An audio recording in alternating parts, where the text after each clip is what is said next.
Meu nome é Carmen Santos, 72 anos, e hoje vou contar a história mais difícil da minha vida.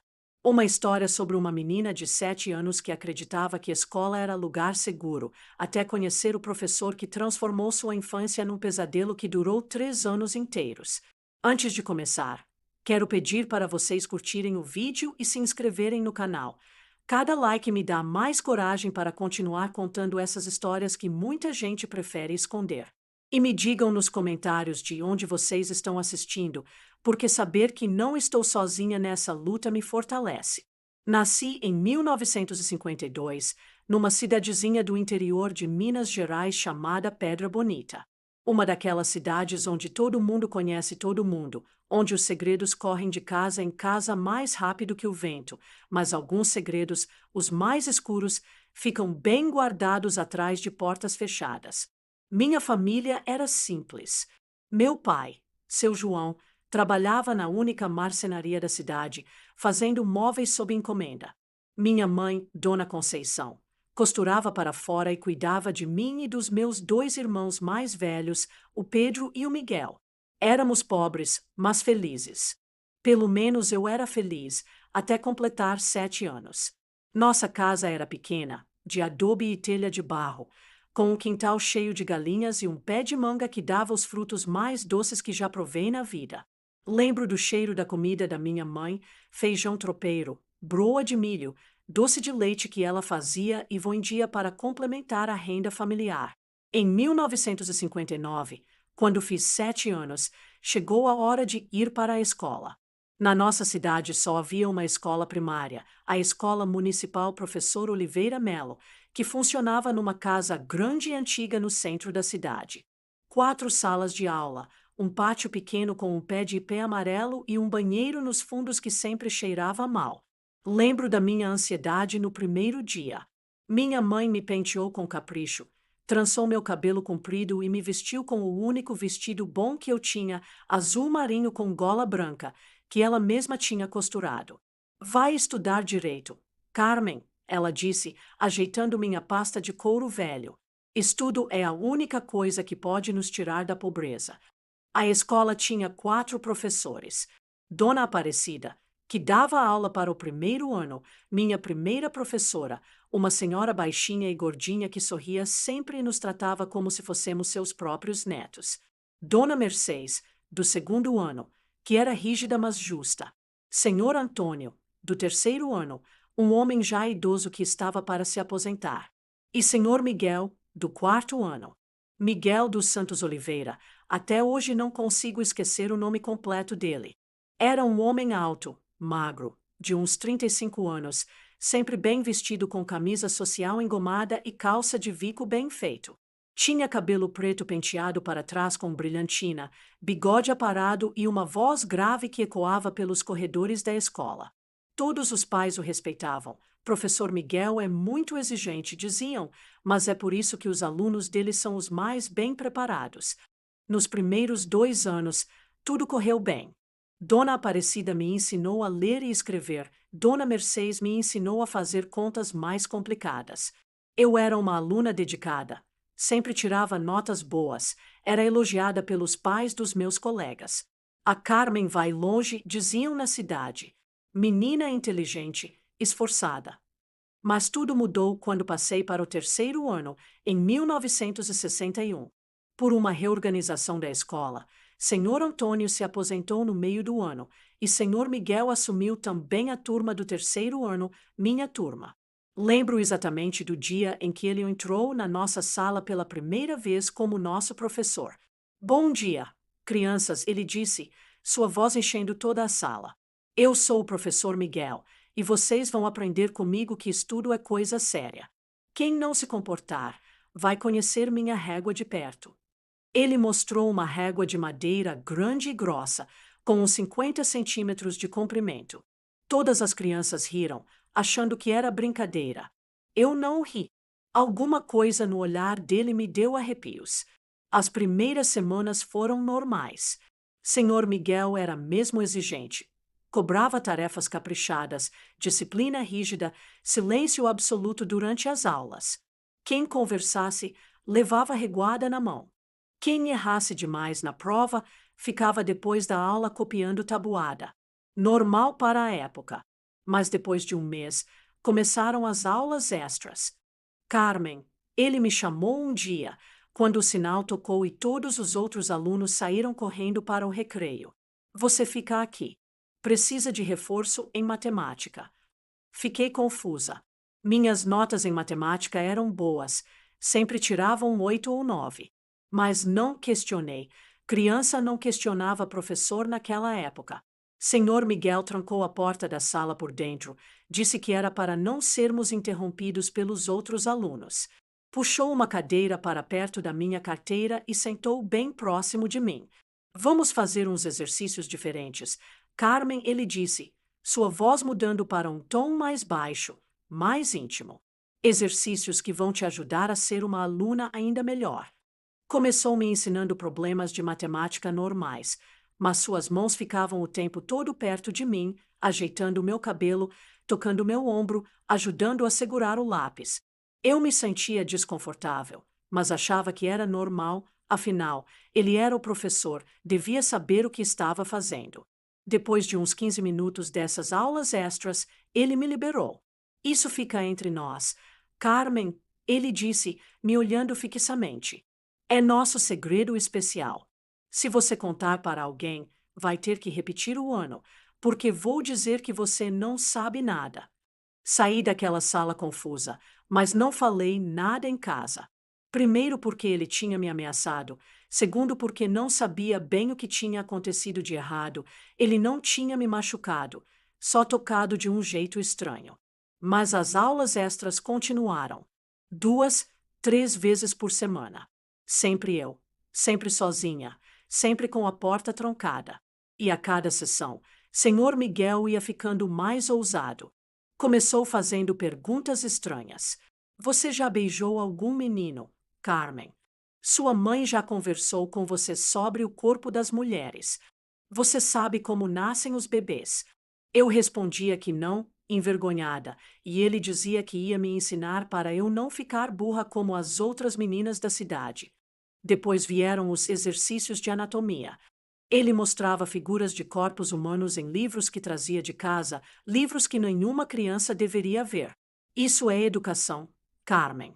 Você vai agradecer quando for mais velha por ter aprendido essas coisas antes das outras meninas. E então começaram os toques. Primeiro na minha mão, ensinando como mulheres de verdade cumprimentam. Depois no meu rosto, mostrando como moças educadas deixam os homens tocá-las. Depois no meu pescoço, nos meus ombros, sempre com aquela voz baixa e hipnótica. Isso é normal, Carmen. Isso é como professores ensinam alunas especiais. Com 8 anos, eu não entendia o que estava acontecendo, mas sabia que era errado. Meu corpo todo ficava tenso, meu estômago embrulhava, eu queria sair correndo daquela sala. Mas era o professor, a figura máxima de autoridade depois dos pais. Como eu podia desobedecê-lo? E ele sempre terminava com as mesmas palavras: nosso segredinho, Carmen. Se você contar, vou ter que te reprovar e contar para seus pais que você é uma menina má que inventa mentiras sobre o professor. Em casa, comecei a mudar. Ficava mais quieta, mais fechada. Não queria mais ir para a escola. Inventava dores de barriga, dores de cabeça, qualquer coisa para não ter que enfrentar aquela sala de aula. Minha mãe achava que era preguiça. Carmen está ficando manhosa. Ela reclamava para meu pai. Não quer estudar, fica inventando doença. Precisa de mais disciplina. E quando meu comportamento piorou, quando comecei a ter pesadelos, a fazer xixi na cama às vezes, a chorar sem motivo, meus pais decidiram conversar com o único professor que conheciam bem, Senhor Miguel. Lembro do dia em que eles voltaram dessa conversa.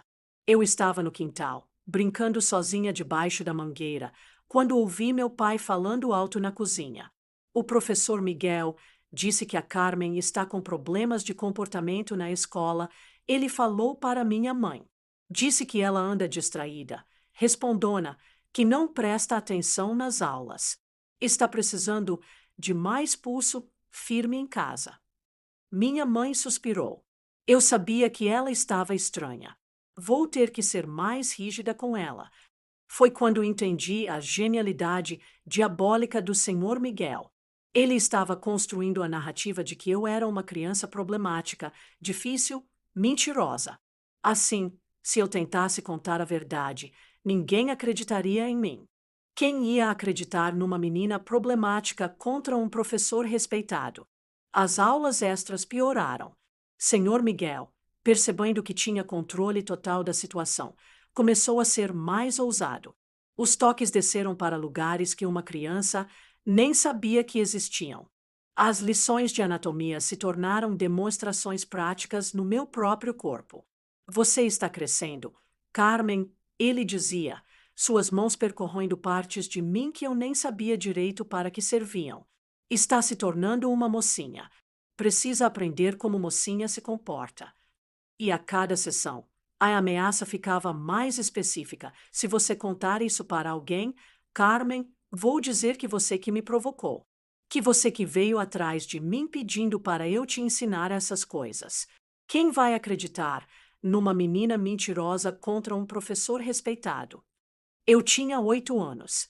Não entendia direito o que estava acontecendo, mas sabia que era nojento, que me fazia sentir suja, que me dava vontade de arrancar minha própria pele.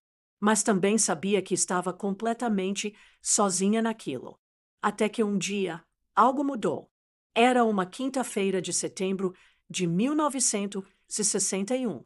Eu estava na sala depois da aula, passando por mais uma aula extra, quando ouvimos passos no corredor. Senhor Miguel parou imediatamente o que estava fazendo e correu para a porta. Quem está aí? Ele gritou. Sou eu, Miguel, respondeu a voz de Dona Aparecida, minha antiga professora do primeiro ano. Esqueci meu material na sala ao lado. Posso passar? Só um momento, ele respondeu, nervoso. Voltou para perto de mim e sussurrou. Senta direito, pega o lápis, finge que está estudando. E nem uma palavra, ou você sabe o que acontece. Destranquei a porta e deixou Dona Aparecida passar. Ela acenou para mim da porta, sorrindo. Oi, Carmen. Que bom ver que está tendo aulas extras. Sempre soube que você era especial. Naquele momento, vendo o sorriso genuíno daquela senhora que sempre foi carinhosa comigo, algo despertou dentro do meu peito. Uma fala quase inaudível escapou dos meus lábios. Socorro. Dona Aparecida parou na porta. O que foi, querida? Senhor Miguel me fuzilou com os olhos, mas Dona Aparecida estava me olhando diretamente, esperando uma resposta. Socorro. Eu repeti, um pouco mais alto dessa vez. Carmen está só pedindo ajuda com um exercício de matemática. Senhor Miguel interrompeu rapidamente. Estamos resolvendo uns problemas difíceis. Mas Dona Aparecida era professora há muito tempo. Conhecia crianças. E alguma coisa no meu olhar, na minha postura, na tensão que tomava conta da sala a fez entrar completamente. Que exercício é esse? Ela perguntou, se aproximando da minha carteira. Posso dar uma olhada.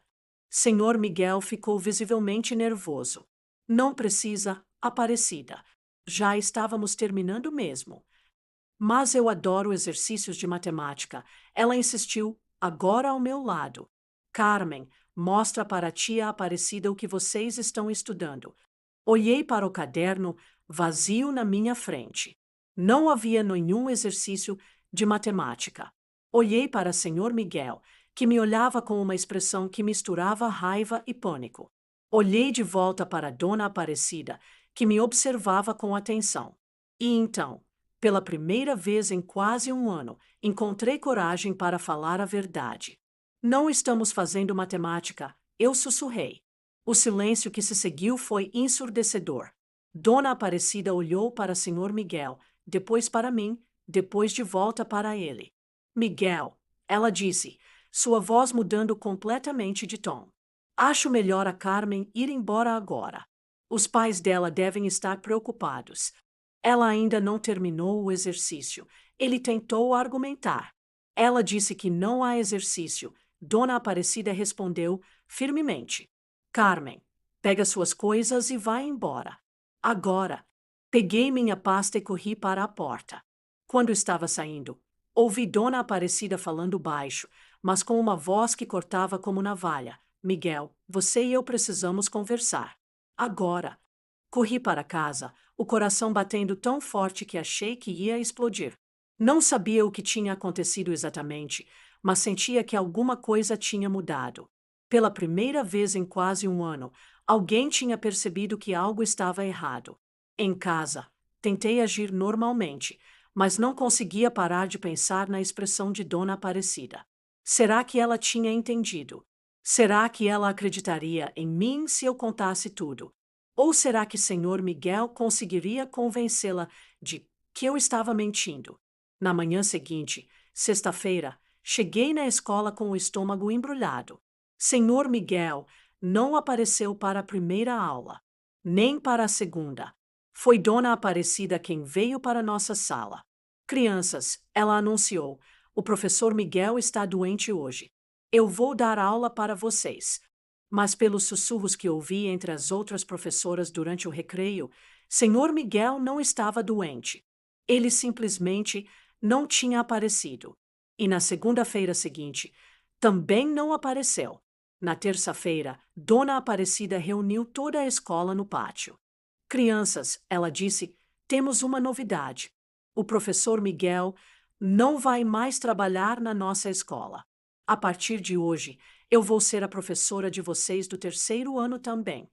Nunca soube exatamente o que Dona Aparecida fez naquela quinta-feira depois que saí da sala. Nunca soube se ela confrontou o Sr. Miguel, se falou com a diretora, se chamou a polícia.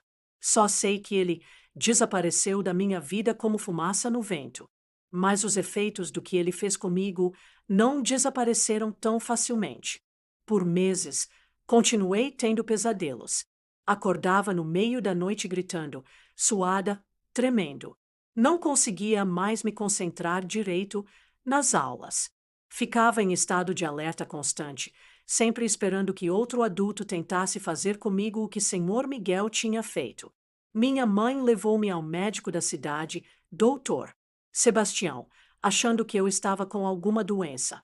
Ele não encontrou nada de errado fisicamente, mas disse uma coisa que me marcou. A menina está com os nervos abalados. Alguma coisa a traumatizou.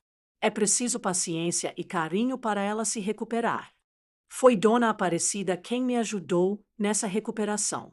Ela nunca me perguntou diretamente o que tinha acontecido nas aulas extras com o Sr. Miguel. Talvez soubesse que eu não estava pronta para falar sobre isso. Mas ela me cercou de cuidado e atenção. Ficava comigo depois da aula ajudando com os deveres, sempre com a porta aberta, sempre com outros alunos por perto. Me elogiava constantemente, reconstruindo minha autoestima que tinha sido destruída. Me fez entender que eu não era uma criança problemática ou mentirosa, era uma criança inteligente que tinha passado por uma situação difícil. Lentamente, muito lentamente, comecei a me recuperar. Os pesadelos diminuíram. Voltei a me concentrar nas aulas. Voltei a brincar com os outros alunos no recreio. Voltei a ser, dentro do possível, uma criança normal. Mas algumas cicatrizes ficaram para sempre. Por toda a minha vida, tive dificuldade para confiar em figuras de autoridade. Quando me casei, aos 22 anos, levei muito tempo para conseguir ter intimidade física normal com meu marido. Quando tive filhos, era superprotetora. Nunca deixava eles sozinhos com professores, sempre questionava tudo o que acontecia na escola. E por 62 anos, guardei esse segredo dentro de mim. Nunca contei para meus pais. Na época, eles provavelmente não entenderiam, e depois ficou tarde demais. Nunca contei para meu marido. Tinha vergonha, medo de como ele ia reagir. Nunca contei para meus filhos. Não queria carregá-los com esse peso. Até que no ano passado, aos 71 anos, vi uma reportagem na televisão sobre uma escola onde um professor foi preso por abuso sexual de menores. E me vi naquela reportagem. Vi outras crianças que passaram pelo que eu passei. Vi pais que não sabiam, vi sinais que foram ignorados. Foi quando decidi quebrar o silêncio. Procurei ajuda psicológica pela primeira vez na vida. E descobri que não estava sozinha, que existem milhares de mulheres da minha geração que carregam segredos parecidos, que sofreram na infância mas nunca falaram sobre isso. Minha terapeuta, Paula, me encorajou a contar minha história. Carmen, ela disse, sua experiência pode ajudar outras pessoas. Pode ajudar pais a reconhecerem os sinais, pode ajudar crianças a encontrarem coragem para falar, pode ajudar adultos que passaram por isso a entenderem que não foi culpa deles. E é por isso que estou aqui hoje, aos 72 anos, contando pela primeira vez a história que carreguei em silêncio por mais de 6 décadas. Senhor Miguel se aproveitou da minha inocência, da minha confiança na autoridade dos adultos, do meu medo de ser vista como mentirosa ou problemática. Ele usou sua posição de poder para me machucar de formas que uma criança nem deveria conhecer. Mas ele não conseguiu me destruir completamente. Graças a Dona Aparecida, que teve a sensibilidade para perceber que algo estava errado e a coragem para agir, eu consegui escapar antes que os danos fossem irreversíveis. Dona Aparecida morreu em 2010, aos 89 anos. Fui ao funeral dela, e lá, na frente de todo mundo, falei uma coisa que tinha ficado guardada no meu coração por quase 50 anos. Obrigada por ter me salvado. Sua filha me procurou depois da cerimônia. Minha mãe sempre disse que seu caso foi o que a fez ficar mais atenta aos sinais de abuso na escola. Ela me contou. Ela ajudou várias outras crianças ao longo da carreira por causa do que aprendeu com você. Hoje, sei que minha dor serviu para alguma coisa. Sei que Dona Aparecida salvou outras crianças porque aprendeu a reconhecer os sinais comigo. E espero que minha história também possa salvar outras crianças, ou pelo menos ajudar adultos que passaram por isso a entenderem que não estão sozinhos. Se você está assistindo esse vídeo e passou por algo parecido, quero que saiba, não foi sua culpa. Você não provocou. Você não pediu. Você era apenas uma criança, e a responsabilidade era toda do adulto que se aproveitou de você. E se você suspeita que uma criança está passando por abuso, por favor, não ignore os sinais. Seja a dona Aparecida de alguém. Pergunte, escute, acredite.